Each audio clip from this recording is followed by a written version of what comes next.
ang kanyang naguguluhang ekspresyon. Inabot ni Xiao Tian ang kanyang kamay at marahang tinapik ang kanyang mukha, nagtatanong, ikaw ba, kasama ko? Nang marinig ang kanyang mga salita, tuluyang natauhan ang Emperoress, umubo, at nagkunwaring may awtoridad na tono, nagtanong siya, kumusta ang tulog mo kagabi? Nahihiyang sumagot si Xiao Tian, mahimbing ang tulog ko. Mali ba ang tinulugan ko? Umiling ang emperador at ipinaliwanag, natulog ako rito para lamang patahimikin ang mga tsismis. Kung maghihiwalay tayo ng tulog sa ating unang gabi ng kasal, magdudulot ito ng hindi kinakailangang mga alingaw-ngaw sa hinaharap.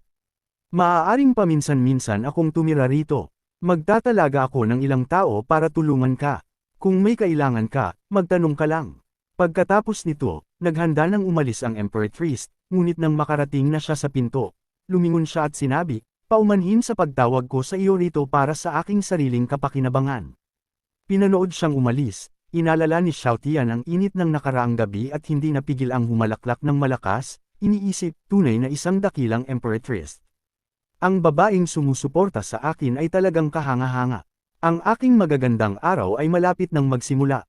Nang gabing iyon, sa loob ng Royal Study, nirerepaso ni Emperador Xiroyan ang mga ulat ng bumulalas siya, hanggang sa ganitong kalagayan na pala lumala ang sitwasyon sa Hilaga. Mabilis na ipinaliwanag ng isang babaeng general na nagngangalang Zhongli Suang, mas madalas na kumikilos ang mga barbaro. Mukhang mayroong isang tao sa likod ng mga eksena. Ayon sa ating intelihensya, umalis na ang barbarian sage sa kanilang royal court.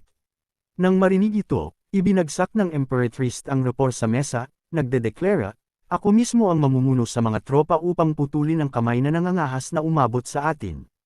Ipahatid ang aking mga utos.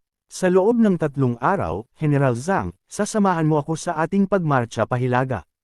Tuwang-tuwa si Jin Li Suang at sumagot, opo, mahal na kamahalan. 3 araw ang lumipas, nakasakay ang Emperoress sa isang maringal na kabayo, nagtatanong kay Joan Li Suan sa tabi niya, ayos na ba ang lahat? Lihim siyang sinusundan ni Linger, walang magiging problema, ngunit mahal na kamahalan, bakit kayo masyadong nag-aalala tungkol sa isang lalaking walang anumang kultibasyon?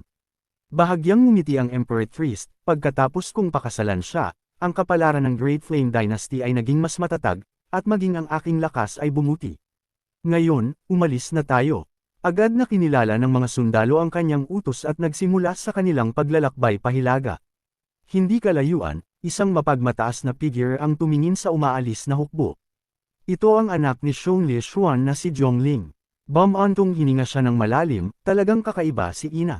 Hindi lamang siya nakipagdigma sa Emperoress nang hindi ako isinama, ngunit inatasan pa niya akong lihim na protektahan ang walang silbing prinsipeng ito habang nakikipagdigma ang Emperoress para sa Great Flame Dynasty. Ang lalaking ito ay pumunta sa kabundukan para sa kanyang mga hilig. Talagang hindi ko maintindihan kung bakit pinakasalan ng Emperoress ang ganoong lalaki. Nang sandaling iyon, biglang lumitaw ang isang malabong figure at dinukot si Xiao Tian. Nasaksihan ni Jinling ang eksena. Ngunit sa sarili, talagang naghahanap siya ng gulo. Siguro natatakot na ang walang silbing prinsipeng iyon ngayon. Hindi niya alam na masayang ngumunguya si Xiao Tian ng isang hita ng baboy, na nagsasabing, ang sarap nito. Sayang Poppy, hindi mo ito matitikman. Di nagtagal, itinapon si Xiao Tian sa harap ng isang grupo. Tiningnan siya ng isang lalaking may peklat sa mukha at mabilis na nagtanong, pang-apat na kapatid, sigurado ka bang tama ang nakuha mo? Ang asawa ba talaga ng Emperoress ay isang simpleng tao lang? Patuloy na tinatamasa ni Xiao Xian ang kanyang hita ng baboy, na tila hindi apektado ng sitwasyon. Tahimik na hinusgahan ni Zhongling na nagtatago sa isang puno ang walang silbing prinsipeng ito. Gayunpaman, napagtanto niya na ang mga tao ngay ng Blood Cloud Tower ng Great Flame Dynasty. Iniisip na mas mabuting bawiin si Xiao Tian habang sila ay abala, nagbago siya sa isang malabong figure at sumugod patungo sa kanya, na nag-gesture na hawakan niya ang kanyang kamay. Ngunit ng sandaling iyon, may hindi inaasahang nangyari. Agad na napagtanto ni Joan Ling na nahulog siya sa isang bitag. Ito ang ika-6 na ranggo na Sealing Formation, ang Soul Chain Formation. Nakatali sa porma sayon, hindi makagalaw si Zhongling. Humalaklak ng malakas si Scarface, isang prodigy na umabot sa ika-5 ranggo sa edad na 16. Nakakatuwang makilala ka. Sa mundong ito, ang kultibasyon ay nahahati sa 10 ranggo, Bawat isa ay may 9 na antas. Habang nagsasalita siya, nagpumigla si Joel Link na bunutin ang kanyang espada para basagin ang porma sayon. Humajijek si Scarface, huwag mong sayangin ang iyong lakas. Ang pormasyong ito ay partikular na kontra sa iyong break defense slash.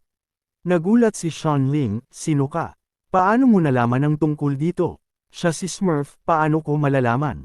Paano ko dapat malaman? Dahan-daang tinanggal ni Scarface ang kanyang maskara, na nagpapakita ng isang masamang mukha.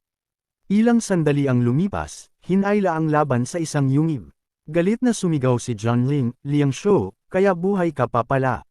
Samantala, casual na pinunasan ni Xiao Tian ang kanyang mga kamay at tumayo. Dahil magkakilala na tayong lahat, aalis na kami. Hinawakan ni Leon Shou ang balikat ni Xiao Tian, aalis. Hindi pa tayo tapos, binibini. Sumagot si Xiao Tian ng walang pakialam, ganoon ba? Sige kung gayon. Humanga si Liang Shou, talagang karapat-dapat kang maging asawa ng Emperoress, mayroon kang lakas ng loob.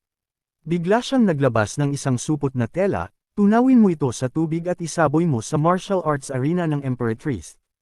Hindi lamang nito ililigtas ang iyong buhay, kundi pati na rin siya. Nang walang pag-aalinlangan, kinuha ni Xiao Tian ang supot, walang problema.